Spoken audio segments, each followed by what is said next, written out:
বাংলাদেশের মানচিত্রের সবচেয়ে সুন্দর যে ভূখণ্ডটি সেই সেন্ট মার্টিন দ্বীপের জন্ম হয়েছিল এমনই এক প্রলয়ঙ্কারী ভূমিকম্পের রাতে। সেন্ট মার্টিন, নীল জলরাশি, সারি সারি নারিকেল গাছ আর প্রবালের এই দ্বীপটি আজ পর্যটকদের কাছে এক টুকরো স্বর্গ। অথচ এই শান্ত স্নিগ্ধ দ্বীপটির জন্মকথা মোটেও সুখকর ছিল না। এর পেছনে রয়েছে ২৫০ বছরেরও আগের এক ভয়ঙ্কর ধ্বংসযজ্ঞের ইতিহাস। ইতিহাসের পাতা উল্টে ফিরে যাওয়া যাক ১৭৬২ সালের ২ এপ্রিল। শুক্রবারের দিনের মতোই সেদিনও কেঁপে উঠেছিল বাংলা ও মিয়ানমার উপকূল।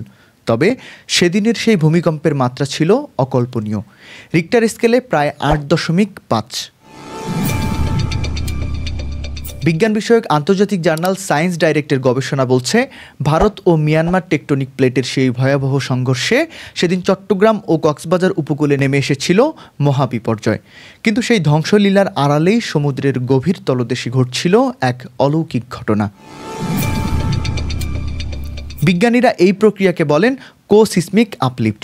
প্রলয়ঙ্কারী সেই কম্পনের ফলে সমুদ্রের তলদেশের বিশাল একটি অংশ হঠাৎ করেই পানির উপরে উঠে আসে।